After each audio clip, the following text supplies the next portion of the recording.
So this is the first time that I've done two separate videos, but I had to because this like semi-final day has just been like phenomenal. So this was the second semi-final, which was Jasmine Paolini versus Donna Vekic. And I think, yeah, Jasmine Paolini, she's Italian.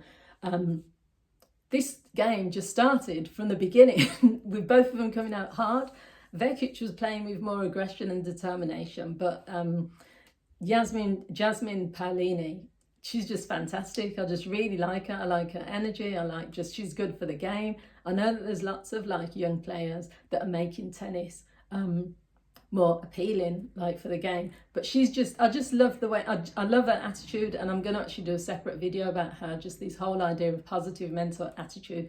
It was like two different people. So Donna Vekic, and this is similar to Svitolina, because they're playing with like they're playing for their countries and they're playing with lots of heaviness and weight on them, pressure on themselves. You can feel it.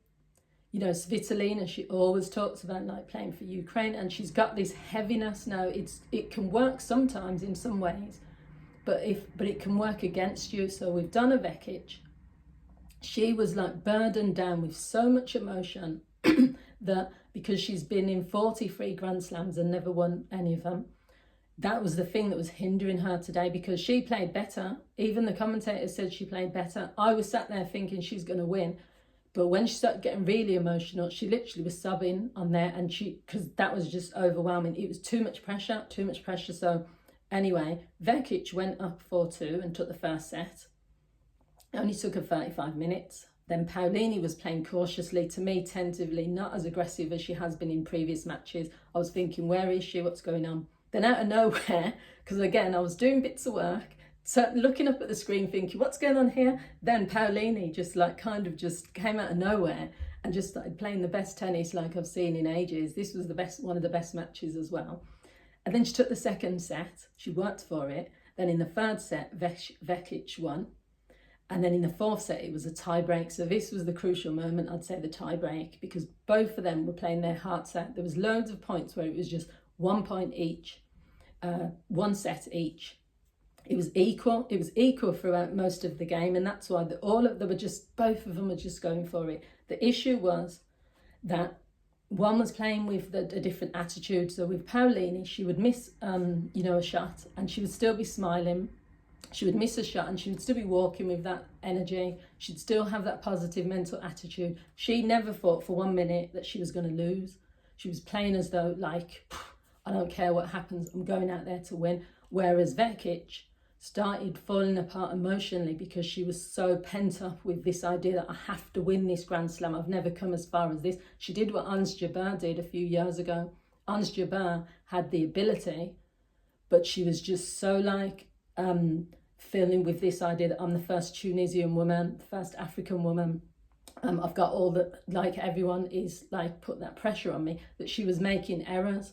You can't play if you are filled with like that type of pressure. And you could see the burden on Donna Vekic's face. When every time she missed a point, she'd get emotional. Every time she missed a point, she was just feeling it. She was going deeper and deeper into herself. And what won it in the end was Paolini's attitude. I mean, she was playing good tennis, but I'll be honest, she wasn't the better player. She had the best attitude towards the game. She had the best mental attitude. So it was just one of these sorts of matches that just had everything. It had desperation, it had grit, it had leave everything on. I was holding my breath at times. I was sitting there thinking, who's gonna win this? I had no idea. I did feel for Vekic at the end. She was very emotional. She was very tearful. She was very overwhelmed. And I did feel that. I don't know if she'll come back next year. I don't know if she walked off the court as though she just was like, what more do I need to do? I've had enough, and I think the other thing to think about is sports are entertainment, but they're not there to entertain you. You know what I mean?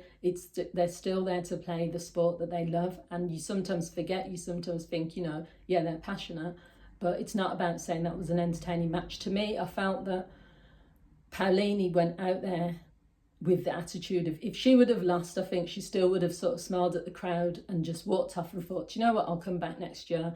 With Vekic, I think she walked off and she's probably considering, will I come back? And that's the difference. There was just a complete opposite, different way of handling it. But it's broke a record. It's the longest semi-final, women's semi-final, since 2009. It took nearly 3 hours, and that's unusual for a semi-final. They both did their best.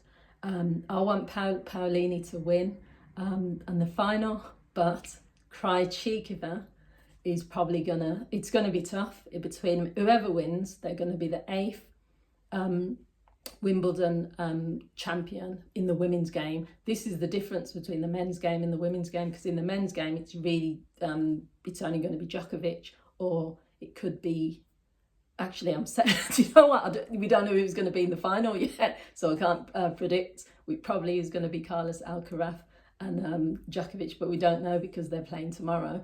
But there's not as much of there's not really a lot of big range, because there's only a certain people who are going to win or be in the final. Whereas with the women's, every year it's changing. You know, I mean, Vondrousova went out in the first or second round and she was the champion, and that's unheard of. There's loads of records have been broken for the wrong reasons.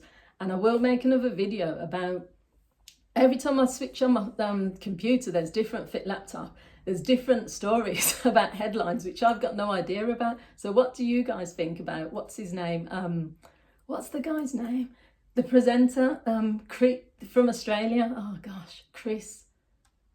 Is it Kyrgios? I think that's his name. I'm going to get this wrong. I do know his name. Is it Kyrgios? Anyway, him.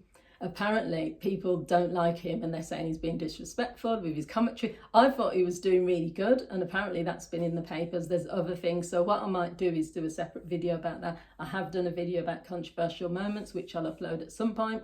But yeah, today's been a really good day, and let me know if you've watched any of the matches today.